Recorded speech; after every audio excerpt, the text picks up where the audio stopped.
എന്തിനാണ് നമ്മൾ ഇങ്ങനെ ഒ ഇ ടിയിൽ ടെസ്റ്റ് റിസൾട്ടുകൾ ഇങ്ങനെ തന്നെ എഴുതണം എന്ന് പറയുന്നത്? നമുക്ക് ന്യൂസിലൻഡിലും ഓസ്ട്രേലിയയിലൊക്കെ പോയ പിള്ളേര് അവിടെ ചെന്നിട്ട് എക്സാം എഴുതുമ്പോൾ അവർ പറയാറുണ്ട്, സാറേ പണ്ട് പഠിച്ച ഗ്രാമർ ഉണ്ടല്ലോ ടെസ്റ്റ് റിസൾട്ട്, അത് അതുപോലെ എഴുതണമെന്ന് അവർ ഡിമാൻഡ് ചെയ്യും. They demand you to write in the same way.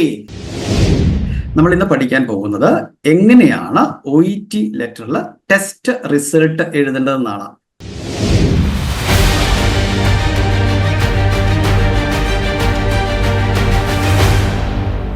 Yes, good evening all of you. Before we begin the session, let us pray together. Just close your eyes, fold your hands in prayer, and pray for all the students who are going to take your OET exam, and pray for all the students who have already taken OET exams. Okay? നിങ്ങളുടെ മനസ്സിലൊന്ന് ഒരു second പ്രാർത്ഥിക്കുക. Okay, now let us start the class. നേരെ ക്ലാസ്സിലേക്ക് നമുക്ക് പോകാം. നമ്മൾ ഇന്ന് പഠിക്കാൻ പോകുന്നത് എങ്ങനെയാണ് ഒ ഇ ടി ലെറ്ററിൽ ടെസ്റ്റ് റിസൾട്ട് എഴുതേണ്ടതെന്നാണ്. എങ്ങനെയാണ് ഇനി വരുന്ന എല്ലാ കേസ് നോട്ട്സുകളിലും 2023-ലെയും 2024-ലെയും ഒട്ടുമിക്ക കേസ് നോട്ട്സുകളിലും ടെസ്റ്റ് റിസൾട്ടുകളുണ്ട്. അപ്പൊ നമ്മൾ ഇനി പഠിക്കാൻ പോകുന്നത് എങ്ങനെയാണ് ടെസ്റ്റ് റിസൾട്ടുകൾ ഒ ഇ ടി ലെറ്ററിൽ എഴുതേണ്ടത് എന്നാണ് പഠിക്കാൻ പോകുന്നത്. ഞാൻ സ്ക്രീൻ ഷെയർ ചെയ്യാം, നിങ്ങൾ ശ്രദ്ധിച്ച് കേൾക്കുക. നമ്മളൊരു ടെസ്റ്റ് ചെയ്യുമ്പോൾ എന്തിനാണ് പ്രാധാന്യം? ടെസ്റ്റിനാണോ അല്ലെങ്കിൽ അതിന്റെ റിസൾട്ടിനാണോ? എന്തിനാണ് പ്രാധാന്യം? കുറച്ചൊരു മൈക്ക് ഓണാക്കി പറയാമോ? എന്തിനാണ് പ്രാധാന്യം? റിസൾട്ടിനാണോ അല്ലെങ്കിൽ റിസൾട്ടിനാണോ? റിസൾട്ടിനാണ് പ്രാധാന്യം അല്ലെ? അപ്പൊ നമ്മളൊരു ടെസ്റ്റ് റിസൾട്ട് എഴുതുമ്പോൾ നമ്മൾ റിസൾട്ടിന് പ്രാധാന്യം കൊടുത്തു വേണം സെന്റൻസ് എഴുതാനായിട്ട്. റിസൾട്ടിന് പ്രാധാന്യം കൊടുത്ത്, മനസ്സിലാകുന്നുണ്ടോ? അപ്പൊ റിസൾട്ടിന് പ്രാധാന്യം കൊടുത്ത് എഴുതാൻ വേണ്ടി നമ്മളോട് ഒ ഇ ടി പറയുന്നത് ടെസ്റ്റ് റിസൾട്ടുകളെല്ലാം പാസീവ് വോയിസിൽ എഴുതാനാണ്. ഏത് വോയിസിലാണ് നമ്മൾ എഴുതേണ്ടത് പറയാമോ? നമുക്കത് എങ്ങനെയാണ് എഴുതേണ്ടത് നോക്കാം. ഞാൻ ഓൾറെഡി പറഞ്ഞു, നമ്മൾ ടെസ്റ്റ് റിസൾട്ട് എഴുതുമ്പോൾ റിസൾട്ടിനാണ് പ്രാധാന്യം കൊടുക്കേണ്ടത്. ഇപ്പൊ സാധാരണ നമ്മുടെ വീട്ടിലൊക്കെ നമ്മൾ ബർത്ത്ഡേ ഒക്കെ ആഘോഷിക്കുമ്പോൾ പ്രാധാന്യമുള്ള വ്യക്തികളെ എവിടെ നിർത്തും? നടുക്ക് നിർത്തുവോ, മുന്നിൽ നിർത്തുവോ, പുറകെ നിർത്തുവോ? ഫ്രണ്ടിലാണ് നിർത്തുന്നത് അല്ലെ? അപ്പൊ ഇവിടെ റിസൾട്ടിന് പ്രാധാന്യം കൊടുക്കാൻ വേണ്ടി റിസൾട്ടിനെ കാണിക്കുന്ന വേർഡ് അത് എവിടെ എഴുതണം സെന്റൻസിന്റെ? അതിനാണ് പ്രാധാന്യം. അപ്പൊ ആ വാക്ക്, റിസൾട്ടിനെ കാണിക്കുന്ന വാക്ക് നമ്മൾ സെന്റൻസ് കൺസ്ട്രക്ട് ചെയ്യുമ്പോൾ സെന്റൻസിന്റെ തുടക്കത്തിൽ സബ്ജക്റ്റ് ആയിട്ട് എഴുതണോ അല്ലെങ്കിൽ മിഡിൽ എഴുതണം, ഒബ്ജക്റ്റ് ആയിട്ട് അറ്റ് ദി എൻഡിൽ എഴുതണോ? എവിടെ എഴുതേണ്ടത്? സെന്റൻസിന്റെ തുടക്കത്തിലാണ് നമ്മൾ എഴുതുന്നത്. ഞാൻ പറയുന്നത് കേൾക്കാവോ നിങ്ങൾക്ക്? എല്ലാവരും നല്ല മൈക്ക് ഒന്ന് ഓണാക്കി വെക്കാവോ? മൈക്ക് നിങ്ങളുടെ ക്യാമറ മ്യൂട്ട് ചെയ്തോളൂ, പക്ഷെ മൈക്ക് ഓണാക്കി വെച്ച് എല്ലാവരും സംസാരിക്കാവോ? എവിടെ നമ്മൾ എഴുതുന്നത്? തുടക്കത്തിലാണ് എഴുതുന്നത്. സബ്ജക്റ്റ് ആയിട്ട് തുടക്കത്തിലാണ് നമ്മൾ ടെസ്റ്റ് റിസൾട്ട് എഴുതേണ്ടത്. അപ്പൊ റിസൾട്ടിന് പ്രാധാന്യം കൊടുത്ത് സെന്റൻസിന്റെ തുടക്കത്തിൽ തന്നെ അല്ലെ സബ്ജക്റ്റ് ആയിട്ട് എഴുതാൻ ഒ ഇ ടി നമ്മളോട് സജസ്റ്റ് ചെയ്യുന്നത് പാസീവ് വോയിസ് എന്ന ടൂൾ ഉപയോഗിക്കാനാണ്. പാസീവ് വോയിസ് ഉപയോഗിക്കുന്ന എന്തിനാ നമ്മൾ പാസീവ് വോയിസിൽ എഴുതുന്നത്? എന്തിനാ എഴുതുന്നത്?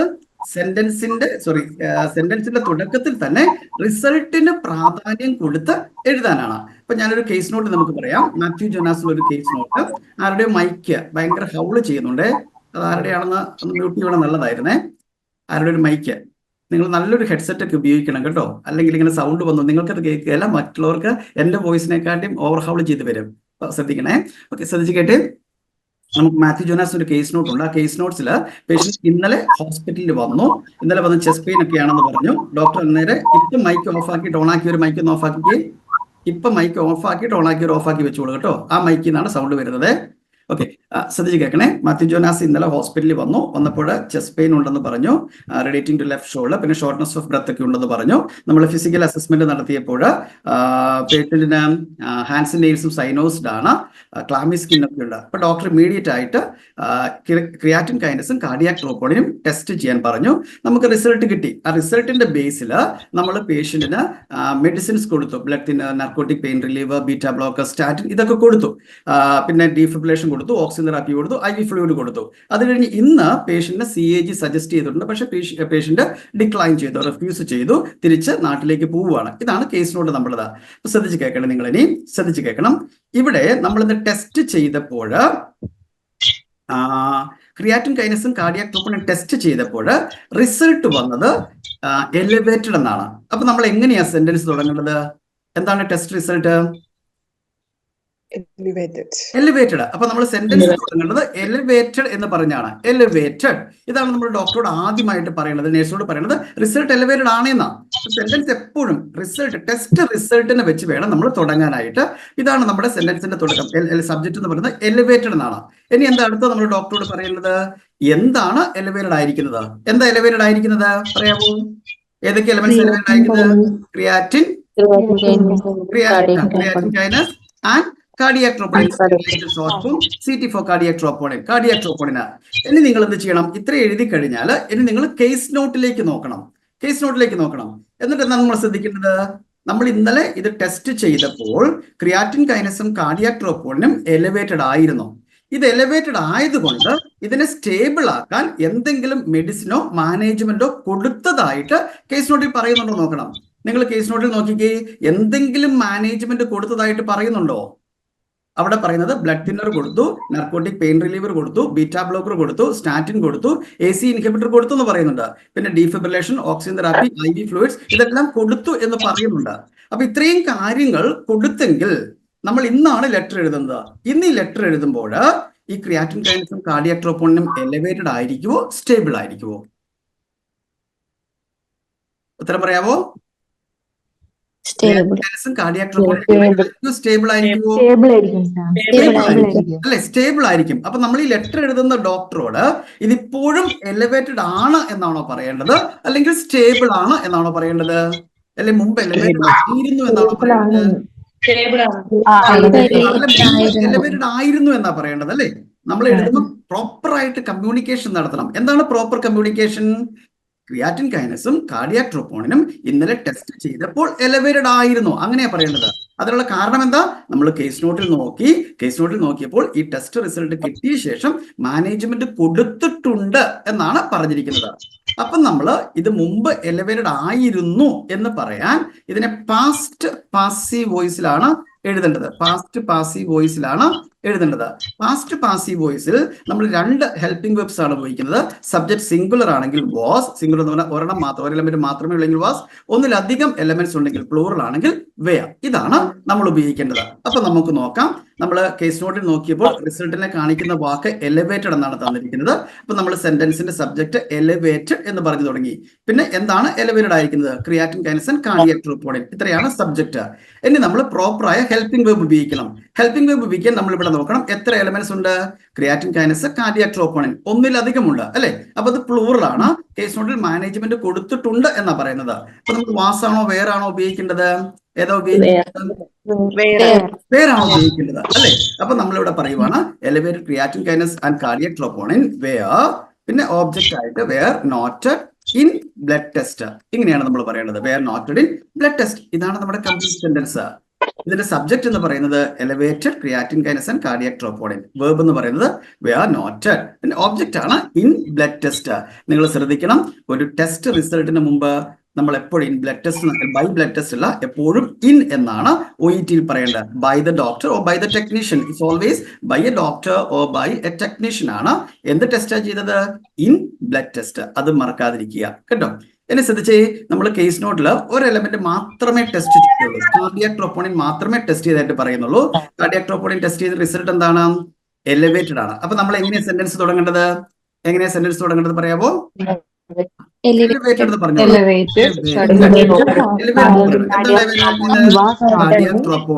ഇനി നമ്മൾ കേസ് നോട്ടിൽ നോക്കണം, ഇതിന് മാനേജ്മെന്റ് കൊടുത്തോ ഇല്ലയോ? കൊടുത്തു എന്നാ പറയുന്നത്. Blood thinner, narcotic pain reliever, beta blocker, statin, AC ഇതെല്ലാം കൊടുത്തിട്ടുണ്ട്. അപ്പൊ ഇത് മുമ്പ് എലിവേറ്റഡ് ആയിരുന്നു എന്നാ പറയേണ്ടത്. മുമ്പ് എലിവേറ്റഡ് ആയിരുന്നു എന്ന് പറയാൻ വാസോ ബെയർ. നമ്മൾ നോക്കണം, നമ്പർ സിംഗിൾ ആണ് അല്ലെ. കാർഡിയാക് ട്രോപ്പോണിൻ ഓർമ്മയേ ഉള്ളൂ. അപ്പൊ നമ്മൾ വാസാണോ വേറാണോ ഉപയോഗിക്കേണ്ടത്? Was noted in blood test എന്നാണ് പറയേണ്ടത്. ക്ലിയർ ആയോ നിങ്ങൾക്ക്? ക്ലിയർ ആയോ? ഇതിനെയാണ് നമ്മൾ ഇനാക്റ്റീവ് ടെസ്റ്റ് റിസൾട്ട് എന്ന് OETയിൽ പറയുന്നത്. ഇനാക്റ്റീവ്, ആക്റ്റീവ് അല്ലാത്ത ടെസ്റ്റ് റിസൾട്ട്. മുമ്പ് ആക്റ്റീവ് ആയിരുന്നു, ഇപ്പോഴാണോ? അല്ല. അപ്പൊ ഇനാക്റ്റീവ് ടെസ്റ്റ് റിസൾട്ട് നമ്മൾ എപ്പോഴും പാസ്റ്റ് പാസീവ് വോയിസിലാണ് എഴുതേണ്ടത് എന്ന് പറയത്തേ ഉള്ളൂ. മുൻപ് ഇത് ടെസ്റ്റ് ചെയ്തപ്പോൾ എലിവേറ്റഡ് ആയിരുന്നു, ഇതാണ് അതിനർത്ഥം. ക്ലിയർ ആയോ? അപ്പൊ നിങ്ങളുടെ മനസ്സിൽ ചോദ്യം ഇതാണ്, അങ്ങനെയാണെങ്കിൽ സാറേ ഇപ്പോൾ എലിവേറ്റഡ് ആയിരിക്കുന്നത്, ഇപ്പോഴും ആക്റ്റീവ് ആയിരിക്കുന്ന റിസൾട്ട് നമ്മൾ എങ്ങനെ എഴുതണം? അത് നമുക്കൊന്ന് പഠിച്ചാലോ. റെഡിയല്ലേ നിങ്ങൾ? Okay sir. Yes. Case study പറയുന്നത് പേഷ്യന്റ് ഇന്ന് വന്നു എന്നായിരിക്കും. ഇന്ന് ഹോസ്പിറ്റലിൽ വന്നു, ഇമ്മീഡിയറ്റ് ഇന്ന് രാവിലെ ആയിരിക്കും വന്നത്. ഇമ്മീഡിയറ്റ് ആയിട്ട് doctor has suggested for a blood test, creatine kinase and cardiac troponin. And right now we received the blood test result. What is the result? elevated creatine kinase and cardiac troponin. ഇപ്പോഴും elevated ആണ്, and we don't have any facility to give management to the patient. So we are suppose to refer the patient to a higher order hospital. അങ്ങനെയായിരിക്കും case note തന്നിരിക്കുന്നത്. Maybe the patient has come to a community centre or a clinic. അവിടെ നിന്ന് നമ്മളൊരു higher order ഹോസ്പിറ്റലിലേക്ക്, ഒരു കാർഡിയോളജിസ്റ്റിന്റെ അടുത്തേക്ക് emergency assessment management വിടുവാണ്. അപ്പൊ നമ്മൾ എങ്ങനെയാ പറയേണ്ടത്? ഈ ക്രിയാറ്റിൻ കൈനസും കാർഡിയാക് ട്രോപ്പോണിനും ഇപ്പോഴും എലിവേറ്റഡ് ആണ് എന്നാണ്. കേസ് നോട്ടിൽ നിങ്ങൾ നോക്കി, ഒരു മാനേജ്മെന്റും കൊടുത്തിട്ടില്ല, ഒന്നും കൊടുത്തിട്ടില്ല. അപ്പൊ നമ്മൾ എങ്ങനെയാ പറയേണ്ടത്? ഇപ്പോഴും എലിവേറ്റഡ് ആണ് എന്നാണോ, അല്ലെങ്കിൽ മുമ്പ് എലിവേറ്റഡ് ആയിരുന്നു എന്നാണോ? എങ്ങനെയാ പറയേണ്ടത്? എലിവേറ്റഡ് ആണ്. എലിവേറ്റഡ് ആണെന്ന് അല്ലേ? ഇപ്പോഴും എലിവേറ്റഡ് ആണ് എന്ന് പറയാൻ നമ്മൾ ഇതിനെ പ്രസന്റ് പാസീവ് വോയിസിലാണ് എഴുതേണ്ടത്. ഏത് പാസീവ് വോയിസിലാ? പ്രസന്റ് പാസീവ് വോയിസിൽ രണ്ട് ഹെൽപ്പിംഗ് വെർബ്സ് ആണ് നമ്മൾ ഉപയോഗിക്കുന്നത്. സബ്ജക്ട് സിംഗുലർ ആണെങ്കിൽ ഈസ്, സബ്ജക്ട് പ്ലൂറൽ ആണെങ്കിൽ ആർ. ഈ രണ്ട് ഹെൽപ്പിംഗ് വെർബ്സ് ആണ് നമ്മൾ ഉപയോഗിക്കുന്നത്. ഏതൊക്കെയാണ് ഹെൽപ്പിംഗ് വെർബ്സ്? പറയാവോ?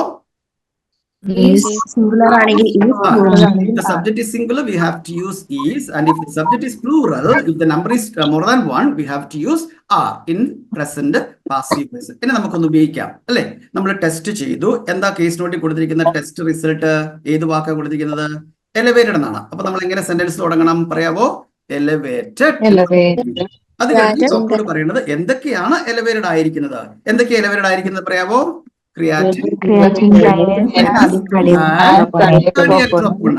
Elevated creatine kinase and cardiac troponin. ഇതാണ് നമ്മൾ എഴുതി.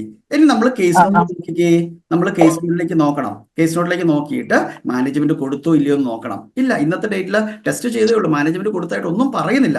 അപ്പൊ ഇപ്പോഴും എലിവേറ്റഡ് ആണ് എന്നാണോ, അല്ലെങ്കിൽ മുമ്പ് എലിവേറ്റഡ് ആയിരുന്നു എന്നാണോ എഴുതേണ്ടത്? ഇപ്പോഴും എലിവേറ്റഡ് ആണെന്ന് എഴുതാൻ OET പറയുന്നത് നമ്മളോട് പ്രസന്റ് പാസീവ് വോയിസിൽ എഴുതാനാണ്. പ്രസന്റ് പാസീവ് വോയിസ് നമ്മൾ ഈസ് അല്ലെങ്കിൽ ആറാണ് ഉപയോഗിക്കുന്നത്. അപ്പൊ ഇവിടെ നമ്മൾ നോക്കണം, നമ്പർ ഓഫ് സബ്ജക്റ്റിന്റെ നമ്പർ നോക്കണം. Creatine kinase and cardiac troponin, it's plural. So which one we have to use?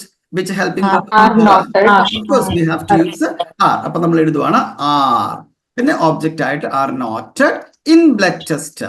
R noted in blood test. ഇതാണ് നമ്മുടെ സെന്റൻസ്. ക്ലിയർ ആവുന്നുണ്ടോ? ഇനി നമുക്ക് ഒരു എലമെന്റ് മാത്രമേ ടെസ്റ്റ് ചെയ്തുള്ളൂ. എക്സാമ്പിളിന് വേണ്ടി നമുക്ക് എടുക്കാം. കാർഡിയക് ട്രോപ്പോണിൻ മാത്രമേ നമ്മൾ ടെസ്റ്റ് ചെയ്തുള്ളൂ. കേസ് നോട്ടിൽ റിസൾട്ട് തന്നിരിക്കുന്നത് എലിവേറ്റഡ് എന്നാണ്. So how can we communicate to the doctor it is elevated even now? എങ്ങനെ കമ്മ്യൂണിക്കേറ്റ് ചെയ്യേണ്ടത്? സെന്റൻസ് തുടങ്ങേണ്ടത് എപ്പോഴാ? പാസീവ് വോയിസ് എഴുതുന്നത് റിസൾട്ടിന് പ്രാധാന്യം കൊടുക്കുന്നത് എഴുതുവാണ് എലിവേറ്റഡ് എന്ന് എഴുതി അല്ലെ? എന്താണ് എലിവേറ്റഡ് ആയിരിക്കുന്നത് പറയാവോ? ഏത് എലമെന്റ് എലിവേറ്റഡ് ആയിരിക്കുന്നത്? Cardiac troponin. നോക്കിക്കേ, മാനേജ്മെന്റ് നമ്മൾ കൊടുത്തോ ഇല്ലയോ? എന്തെങ്കിലും മാനേജ്മെന്റ് കൊടുത്തായിട്ട് പറയുന്നുണ്ടോ? ഇല്ല, ഒരു മാനേജ്മെന്റും കൊടുത്തിട്ടില്ല. കണ്ടീഷൻ സ്റ്റേബിൾ ആകാനുള്ള ഒരു മാനേജ്മെന്റും കൊടുത്തിട്ടില്ല. അപ്പൊ നമ്മൾ എങ്ങനെ എഴുതേണ്ടത്? എലിവേറ്റഡ് കാർഡിയക് ട്രോപ്പോണിൻ നമുക്ക് നോട്ടഡ് എന്ന വാക്കിന് പകരം ഈസ് ഫൗണ്ട് എന്ന് എഴുതാം, ഈസ് റിവീൽഡ് എന്ന് എഴുതാം, ഈസ് ഷോവ്ഡ് എന്ന് എഴുതാം. ഏത് വാക്കും എഴുതാം. എക്സാമിനർ ആ വാക്കിലേക്ക് നോക്കുകയല്ല. It is past participle form of the verb. ഈ റിവീൽഡ്, ഫൗണ്ട്, നോട്ടഡ് എന്നുള്ളത് it's not a past tense. Past tense verb അല്ല, it is past participle form of the verb. ഇതിന്റെ ടെൻസ് നിശ്ചയിക്കുന്ന ഏതാണ്? നമ്മൾ ഇവിടെ ഉപയോഗിക്കുന്ന ഹെൽപ്പിംഗ് വെർബ് ഈസ്, അതാണ് പ്രസന്റ്. ഇനി ഇവിടെ നമ്മൾ വാസ് എന്ന് എഴുതിയാൽ അത് ഏത് ടെൻസ് ആണ്? സിമ്പിൾ പാസ്റ്റ് പാസീവ് വോയിസ് ആണ്. ക്ലിയർ ആവുന്നുണ്ടോ നിങ്ങൾക്ക്? ഞാൻ പറയുന്നത് മനസ്സിലാവുന്നുണ്ടോ? അപ്പൊ നമ്മൾ മാനേജ്മെന്റ് കൊടുത്തില്ലെങ്കിൽ ഈസ് എന്ന് എഴുതുക. Is noted, found or revealed or showed. ഒത്തിരി വാക്കുകൾ നിങ്ങൾക്ക് ഏത് ഉപയോഗിക്കാം? Found in, showed in, blood test. ഇങ്ങനെയാണ് നമ്മൾ ടെസ്റ്റ് റിസൾട്ടുകൾ OETയിൽ എഴുതുന്നത്. ക്ലിയർ ആയോ? നിങ്ങൾക്ക് മനസ്സിലായോ? ക്ലിയർ ആകുന്നുണ്ടോ? എന്തിനാണ് നമ്മൾ ഇങ്ങനെ OETയില് ടെസ്റ്റ് റിസൾട്ടുകൾ ഇങ്ങനെ തന്നെ എഴുതണം എന്ന് പറയുന്നത്? നമുക്ക് ന്യൂസിലൻഡിലും ഓസ്ട്രേലിയയിലൊക്കെ പോയ പിള്ളേര് അവിടെ ചെന്നിട്ട് എക്സാം എഴുതുമ്പോൾ അവർ പറയാറുണ്ട്, സാറേ പണ്ട് പഠിച്ച ഗ്രാമർ ഉണ്ടല്ലോ, ടെസ്റ്റ് റിസൾട്ട് അത് അതുപോലെ എഴുതണമെന്ന് അവർ ഡിമാൻഡ് ചെയ്യും. They demand you to write in the same way a test result because it clearly communicates its meaning. അപ്പൊ നമ്മളോട് ക്ലിയർ ആയിട്ട് കമ്മ്യൂണിക്കേഷൻ നടത്തണം എന്നാണ് പറയുന്നത്. എന്താ ക്ലിയർ കമ്മ്യൂണിക്കേഷൻ എന്ന് പറയുന്നത്? ശ്രദ്ധിച്ച് കേൾക്കണം. ഞാൻ ജസ്റ്റ് ഒരു ഉദാഹരണം പറയാം. നിങ്ങൾ അയർലൻഡിൽ, ന്യൂസിലാൻഡ്, UK ദൈവം അനുഗ്രഹിച്ച് നിങ്ങൾ അവിടെ എത്തും. അവിടെ എത്തുമ്പോൾ നിങ്ങൾ ഒരു എമർജൻസി വാർഡിൽ നിൽക്കുവാണ്. എമർജൻസി വാർഡിൽ നിൽക്കുമ്പോൾ ഒരു പേഷ്യന്റിനെ കൊണ്ടുവന്നു. ഒരു ലെറ്റർ ഉണ്ട്. It's always a patient would be always followed by എന്താണ്, ഒരു ലെറ്റർ ഉണ്ടാവും ഉറപ്പായിട്ട്, അക്കമ്പനിഡ് ബൈ എ ലെറ്റർ. അപ്പൊ ലെറ്ററിൽ ഡോക്ടർ ലെറ്റർ എടുത്തു. ലെറ്റർ വായിക്കുന്നത് ഇങ്ങനെയാണ്. തുറക്കുമ്പോൾ വായിക്കുന്നു test result elevated. Immediately doctor becomes vigilant. എന്താണ് എലിവേറ്റഡ് ആയിരിക്കുന്നത്? Creatine kinase and cardiac troponin. അത് കഴിഞ്ഞ് അടുത്ത വാക്ക് ഡോക്ടർ വായിക്കുവാണ് ആർ നോട്ടഡ്. ആർ എന്ന് കാണുമ്പോഴേ ഡോക്ടർ ബിക്കംസ് വിജിലന്റ്.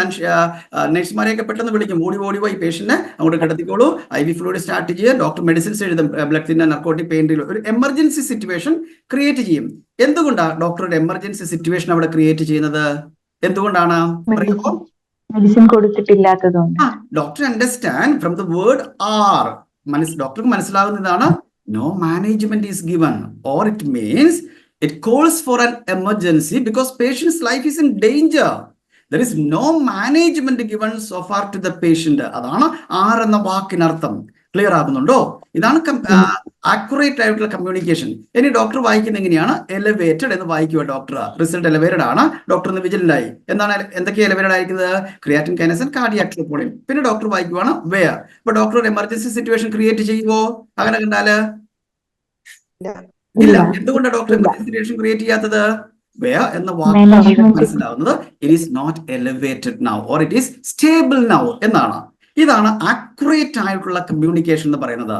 ഇനി എന്തുകൊണ്ടാണ് OET-യിൽ നമ്മൾ ഇങ്ങനെ എഴുതണമെന്ന് കൃത്യമായിട്ട് നമ്മളോട് പറയുന്നത്? എന്തുകൊണ്ട് എഴുതേണ്ടത്? It's according to the second marking criteria. അപ്പൊ എന്താണ് നമ്മുടെ രണ്ടാമത്തെ മാർക്കിംഗ് ക്രൈറ്റീരിയ? രണ്ടാമത്തെ ക്രൈറ്റീരിയ എന്ന് പറയുന്നതാണ് കണ്ടന്റ്. നിങ്ങൾ ഇപ്പോൾ സ്ക്രീനിൽ കാണുന്നതാണ് രണ്ടാമത്തെ ക്രൈറ്റീരിയ. ഇവിടെ നമ്മളോട് പറയുന്നത് എങ്ങനെയാണ്? This criterion assesses your ability to include all of the key information. ഈ ക്രൈറ്റീരിയ നോക്കുന്നത് റെലവെന്റ് ആയിട്ടുള്ള എല്ലാ ഇൻഫർമേഷനും നിങ്ങൾ ഇൻക്ലൂഡ് ചെയ്തിട്ടുണ്ടോന്നാ. ഇനി എങ്ങനെ ഇൻക്ലൂഡ് ചെയ്ത് ചുമ്മാ എഴുതി വെച്ചാൽ മതിയോ? എങ്ങനെയാണ് ഇൻക്ലൂഡ് ചെയ്യേണ്ടത്? ഇവിടെ പറയുവാണ് കമ്മ്യൂണിക്കേറ്റ് ഇറ്റ് ആക്യുറേറ്റ്ലി. മാർക്ക് കിട്ടണമെങ്കിൽ നിങ്ങളുടെ സെന്റൻസ് കൺസ്ട്രക്ഷൻ ആക്യുറേറ്റ് ആയിരിക്കണം. എന്താണ് ആക്യുറേറ്റ് കൺസ്ട്രക്ഷൻ എന്ന് പറയുന്നത്? എന്താണ് ആക്യുറേറ്റ് കൺസ്ട്രക്ഷൻ? ശ്രദ്ധിച്ച് കേട്ടേ. മാനേജ്മെന്റ് കൊടുത്താൽ, അല്ലെങ്കിൽ ഇപ്പോൾ മാനേജ്മെന്റ് കൊടുത്തു എന്ന് പറയുന്നത് എങ്ങനെയാണ്? നമ്മള് സിമ്പിൾ പാസ്റ്റ് പാസീവ് വോയിസിലാണ്, വാസ് അല്ലെങ്കിൽ വെയർ. ഇനി മാനേജ്മെന്റ് കൊടുത്തില്ല, ഇപ്പോഴും ആക്റ്റീവ് ആണ് എന്ന് പറയുന്നത് എങ്ങനെയാണ്? പ്രസന്റ് പാസീവ് വോയിസിലാണ്. നിങ്ങൾക്ക് ഇത് ക്ലിയർ ആയോ? ഗ്രാമർ പാർട്ട് എല്ലാവർക്കും ക്ലിയർ ആയോ? Past passive voice. എന്തിനാണ് പാസീവ് വോയിസ്? എന്തിനാണ് പാസീവ് വോയിസിൽ എഴുതുന്നത്? റിസൾട്ടിന് പ്രാധാന്യം കൊടുക്കുന്ന വാക്ക്, റിസൾട്ടിനെ കാണിക്കുന്ന വാക്കിന് പ്രാധാന്യം കൊടുക്കാൻ. മനസ്സിലാകുന്നുണ്ടോ? ഇവിടെ ടെസ്റ്റ് ചെയ്തപ്പോൾ നമുക്ക് കിട്ടിയത് എലിവേറ്റഡ് ആണ്. അപ്പൊ നമ്മൾ എപ്പോഴും സബ്ജക്ട് എലിവേറ്റഡ് എന്ന് പറഞ്ഞു തുടങ്ങിയത്. അപ്പൊ നമുക്ക് കുറച്ച് വർക്ക്ഷീറ്റ് ചെയ്യാം. നമുക്ക് ലാസ്റ്റ് 10 മിനിറ്റ്സും കൂടിയേ ഉള്ളൂ. നമുക്ക് കുറച്ച് വർക്ക്ഷീറ്റ് പെട്ടെന്ന് ചെയ്താലോ? നിങ്ങളെല്ലാം മൈക്ക് ഓൺ ആക്കാവോ? നിങ്ങൾക്ക് സ്ക്രീനിൽ എല്ലാവർക്കും വർക്ക്ഷീറ്റ് കാണാവോ? ഞാനിതിനെ വലുതാക്കി കാണിക്കാം. ഇതിലാണ് ഞാൻ വർക്ക്ഷീറ്റ് അയച്ചു തന്നിരുന്നു. നിങ്ങൾ പലരും ചെയ്തിട്ടുണ്ട്. കുറെ പേര് എനിക്ക് മെയിൽ അയച്ചു തന്നിരുന്നു. നമ്മളിപ്പോൾ ലൈവ് പോകുന്നുണ്ടെന്ന് വിചാരിക്കുന്നു. കുറെ പേര് ഫേസ്ബുക്കിൽ കയറിയിട്ടുണ്ട്. പക്ഷെ നമ്മുടെ ഫേസ്ബുക്കിൽ ഒരു സാങ്കേതിക കാരണം ഫേസ്ബുക്കിലേക്ക് ലൈവ് പോയില്ലെന്ന് എനിക്കും അറിയത്തില്ല. നമുക്ക് എന്തായാലും കുറച്ച് ഡിസ്കസ് ചെയ്യാം അല്ലേ? റെഡി അല്ലേ? നമുക്ക് റെഡി? അപ്പൊ ആദ്യത്തത് ഞാൻ ഈ പറഞ്ഞേക്കുന്നതിനാണ് സ്ക്രീനിൽ കാണുന്നത്. Elevated creatine kinase and cardiac troponin. അത് മാനേജ്മെന്റ് കൊടുത്താൽ എങ്ങനെ നമ്മൾ പറയാവോ? സബ്ജക്ട് എന്താണ്? എന്താ റിസൾട്ട്? എലിവേറ്റഡ്. ഒറ്റ ചോദ്യം, എന്താ റിസൾട്ട്? എലിവേറ്റഡ്. എന്തൊക്കെ എലിവേറ്റഡ് ആയിരിക്കുന്നത്? ക്രിയാറ്റിൻ കൈനസ്. മാനേജ്മെന്റ് കൊടുത്തോ ഇല്ലയോ നോക്കുക. മാനേജ്മെന്റ് കൊടുത്തോ? ഇല്ല. അപ്പൊ നമ്മൾ എങ്ങനെ എഴുതണം? മാനേജ്മെന്റ് കൊടുത്തില്ല എങ്ങനെ എഴുതണം?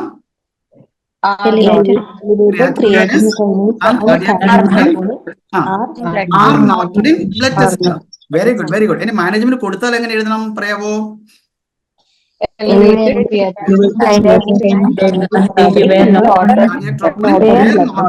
Blood test. Very good. അടുത്തത് നമ്മൾ ECG എടുത്തൊന്ന് കൂട്ടുക. ടെസ്റ്റ് ഇതെല്ലാം 2023-ലെയും 2024-ലെയും റിയൽ എക്സാം കേസ് നോട്ടിൽ നിന്നുള്ള ടെസ്റ്റ് റിസൾട്ടുകളാണ്. റിയൽ എക്സാം കേസ് നോട്ടിൽ നിന്നുള്ളതാണ് കേട്ടോ. അപ്പൊ നിങ്ങൾ ഇതുപോലെ നമുക്ക് ലാസ്റ്റ് കഴിഞ്ഞ ശനിയാഴ്ച വന്ന ക്വസ്റ്റ്യൻ റിപ്പീറ്റഡ് ആണ്. ജോർജ് ഹെൻറി ഗ്രിഫിത്ത് റിപ്പീറ്റഡ് ആയിട്ടാണ് വന്നത്. ആരുടെയും വീട്ടിൽ നിന്ന് ഭയങ്കര ഒച്ച കേൾക്കുന്നു, മൈക്ക് മ്യൂട്ട് ചെയ്തോളൂ. റിപ്പീറ്റഡ് ആണ്. അപ്പൊ നിങ്ങൾ ഈ ടെസ്റ്റ് റിസൾട്ട് ഇതുപോലെ എഴുതാൻ പഠിച്ചോളൂ കേട്ടോ. അപ്പൊ രണ്ടാമത്തെ ECG എടുത്തു. റിസൾട്ട് ST സെഗ്മെന്റ് എലവേഷൻ ആണ്. മാനേജ്മെന്റ് കൊടുത്തില്ല, എങ്ങനെ എഴുതണം പറയാവോ? എന്താ result? ST mental elevation is noted. Is noted in ECG or found in ECG. മനസ്സിലാവുന്നുണ്ട്? മാനേജ്മെന്റ് കൊടുത്താലോ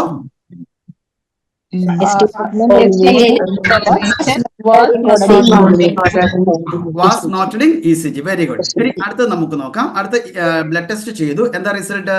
ഇൻക്രീസ്ഡ് ബ്ലഡ് ഷുഗർ ആണ്. സബ്ജക്ട് അതാണ് അല്ലേ? അവൻ നമ്മൾ പറഞ്ഞ് മാനേജ്മെന്റ് കൊടുത്താൽ എങ്ങനെ എഴുതണം? Increased blood sugar. Increased blood sugar is management കൊടുത്തില്ലെങ്കിൽ increased blood sugar is noted in അതിന് മാനേജ്മെന്റ് കൊടുത്താലോ blood sugar level was noted in blood test. Very good, very good. അടുത്ത നമ്മൾ ബ്ലഡ് ടെസ്റ്റ് ചെയ്തു. എന്താ റിസൾട്ട്?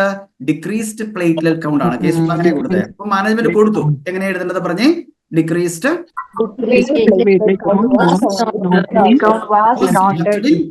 Very good. മാനേജ്മെന്റ് കൊടുത്തില്ല. അപ്പൊ നമ്മൾ എങ്ങനെ എഴുതണം? Decreased is noted in blood test. അടുത്തത് പ്രോട്ടീനൂറിയ ആണ്. മാനേജ്മെന്റ് കൊടുത്തില്ല. എങ്ങനെ എഴുതുന്നത്? എന്താ റിസൾട്ട്? പ്രോട്ടീനൂറിയ പറഞ്ഞേ. പ്രോട്ടീനൂറിയ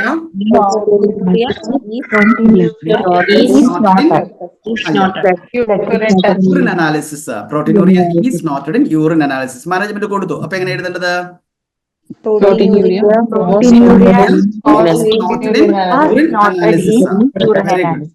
അങ്ങനെ എഴുതുന്നുണ്ട്. നിങ്ങൾ മനസ്സിലാവുന്നുണ്ടോ? നമുക്ക് പെട്ടെന്ന് വായിക്കാം. നമുക്ക് 7 മിനിറ്റ് സമയം കൂടിയേ ഉള്ളൂ. പെട്ടെന്ന് നമുക്ക് തീർക്കാം. അടുത്ത മൾട്ടിപ്പിൾ ഫൈബ്രോയിഡ്. അതിന്റെ ലൊക്കേഷൻ എവിടെയാ? In uterus. That is the order of writing a test result. First, you have to mention the result. What is the result? Multiple fibroid. Then there is a location in uterus. Management കൊടുത്തു. എങ്ങനെ എഴുതുന്നത്? Multiple fibroid in uterus is noticed in noted in USG. ഇനി management കൊടുത്തില്ല. എങ്ങനെ എഴുതേണ്ടത്?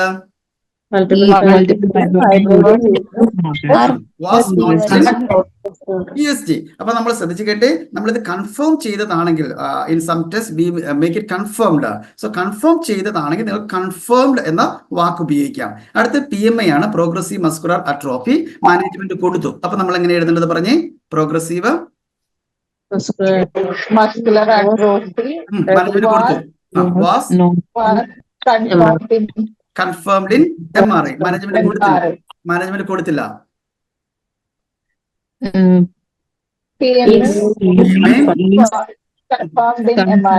was confirmed in MRI. Okay, അടുത്തത് hip fracture. Management കൊടുത്തു. പെട്ടെന്ന് പറഞ്ഞോളൂ. Hip fracture noted in X-ray. Management കൊടുത്തില്ല.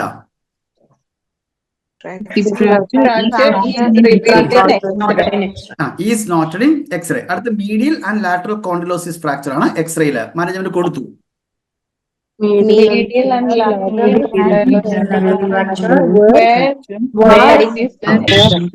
were revealed in X-ray. Management കൊടുത്തില്ല. medial and lateral are noted in presence of clots in the left side of coronary artery. അതാണ് location. അതിന്റെ result പിന്നെ location management കൊടുത്തു. പറഞ്ഞോ?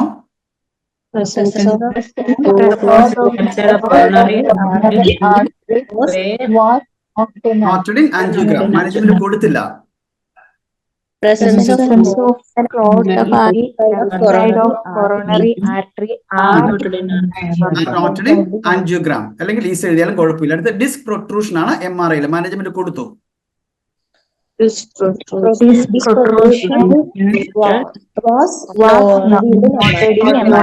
Management കൊടുത്തില്ല.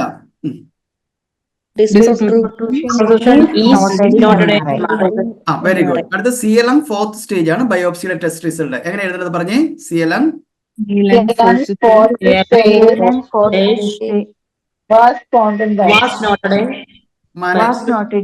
കൊടുത്തില്ല. Management കൊടുത്തില്ലെങ്കിൽ is noted in biopsy. Management കൊടുത്താലോ? CLM 4th stage was noted in biopsy. അടുത്തത് പറയാമോ എല്ലാവരും? 13ാമത്തെ വായിച്ചോളൂ.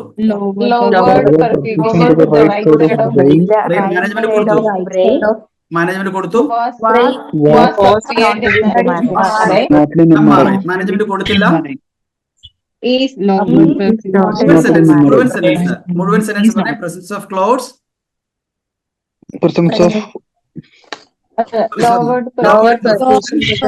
Right side of brain. Right side of brain. Okay, very good. അടുത്തത് USG എടുത്തു. എന്താ test result? Obstruction the urinary Obstruction in the urinary tract. Management കൊടുത്തു. Obstruction in the urinary management കൊടുത്തില്ല. Obstruction in the urinary tract. അടുത്തത് വായിച്ചേ. Presence of management കൊടുത്തു.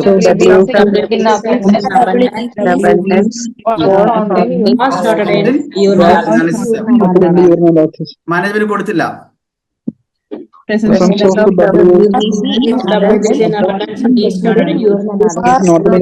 Urine analysis. Very good. അടുത്തത് brain അനോറിസം ആണ് CT ല്. മാനേജ്മെന്റ് കൊടുത്തു. brain aneurysm Noted in CT. CT. Management കൊടുത്തില്ല. CT. അടുത്ത presence of growth on right upper ovary ആണ്. മാനേജ്മെന്റ് കൊടുത്താൽ Presence of growth on right